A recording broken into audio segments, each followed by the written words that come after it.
उदयपुर शहर के घंटाघर थाना क्षेत्र में आने वाले बिच्छू घाटी में देर रात हुए घटनाक्रम को लेकर अब एक सीसीटीवी भी सामने आया है, जिसमें साफ तौर पर यह बात स्पष्ट हो रही है कि जिस युवक की मौत होने का मामला बताया जा रहा है उसका नाम साहिल पुत्र आरिफ खान बताया जा रहा है और वह अम्बावगढ़ का निवासी है, जो देर रात अपने अन्य दो साथियों के साथ एक दोपहिया वाहन पर बैठकर कई देर तक वहां पर चर्चा कर रहा था।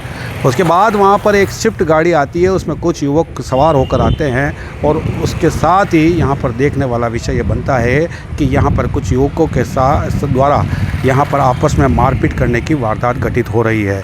ऐसे में जो सीसीटीवी फुटेज सामने आ रहे हैं उसमें यह बात तो स्पष्ट हो रही है कि साहिल ने सफ़ेद कलर के कपड़े पहन रखे हैं और साथ ही उसके दो लड़के, जिसमें से एक लड़के का नाम जिशान उर्फ हड्डी बताया जा रहा है।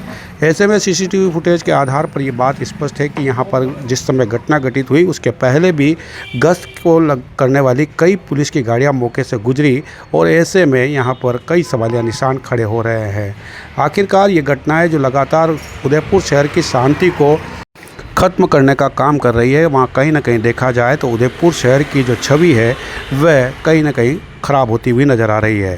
फिलहाल सीसीटीवी फुटेज के आधार पर यह कहा जा सकता है कि देर रात घटनाक्रम के बाद जैसे ही सूचना मिली उसके बाद जिला प्रशासन से जुड़े कई बड़े अधिकारी और कई थाना एसएचओ मौके पर पहुंचे और संबंधित घटनाक्रम को लेकर किसी प्रकार का कोई अपवाद न हो जाए, अशांति न हो जाए, उसके लिए व्यवस्था को काबिज किया गया।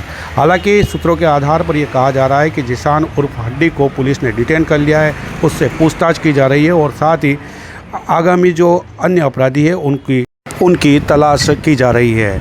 बीती रात को घटनाक्रम के बाद यह सामने आया था कि सैकड़ों की संख्या में कई परिवारजन और क्षेत्रवासी संबंधित महाराणा भोपाल चिकित्सालय की मोर्चरी और आपातकालीन इकाई के बाहर एकत्रित हो गए। सभी के द्वारा ये मांग की जाने लगी कि अपराधियों को पकड़कर कठोर से कठोर सजा दी जाए। हाल फिलहाल देखने वाली बात यह है कि अभी भी फ़िलहाल मोर्चरी के बाहर एक भारी पुलिस बल तैनात है और साथ ही परिवारजन की मांग है कि परिवार के एक सदस्य को सरकारी नौकरी और 25 लाख रुपए का मुआवजा दिया जाए। उसके तहत बताया जा रहा है कि जो उनकी माता है मृतक की, उनको कैंसर की बीमारी है और परिवार की आर्थिक स्थिति अत्यधिक कमज़ोर है।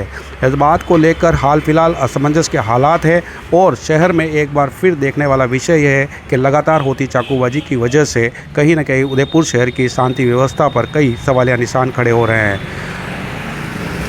बताया जा रहा है कि जिशान उर्फ हड्डी की जो अपराधी है उनसे टेलीफोनिक बात हुई थी और उसी आधार पर जो लोकेशन दी गई उस आधार पर स्विफ्ट में सवार होकर कुछ युवक फिलहाल घटनाक्रम को कारित करने वाले अपराधियों का जिन लोगों का नाम आ रहा है उनके अंतर्गत बताया जा रहा है कि ठोकर चौराया स्थित निवासी नईम और रूपनगर कच्ची बस्ती निवासी कुंदन का नाम फिलहाल सामने आ रहा है। हाल फिलहाल देखने वाला विषय यह भी है कि लगातार पुलिस अलग अलग जगह पर दबिश देकर अपराधियों को पकड़ने का काम कर रही है।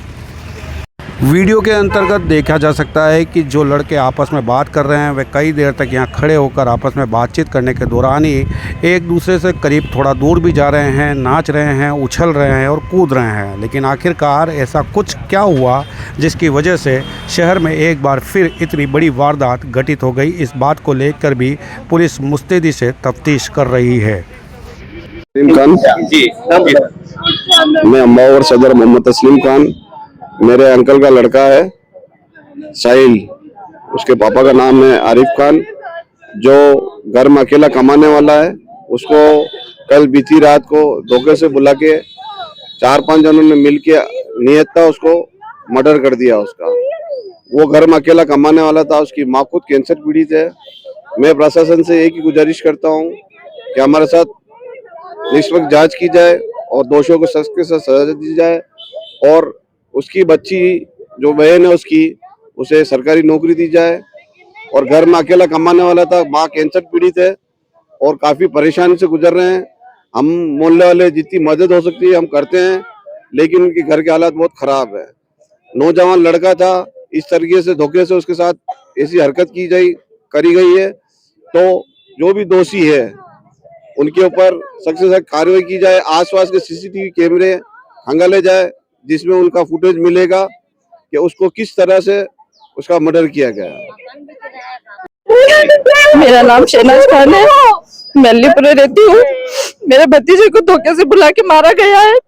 कल भी फोन करके उसे बुलाया था और घर से कोई ले जाने वाला एक लड़का है, हमें नहीं पता उसका नाम क्या है, और 4 जने 5 जने उसके साथ कार में और थे, वो ले जाते उसे ऑन द स्पॉट उसका मर्डर कर दिया।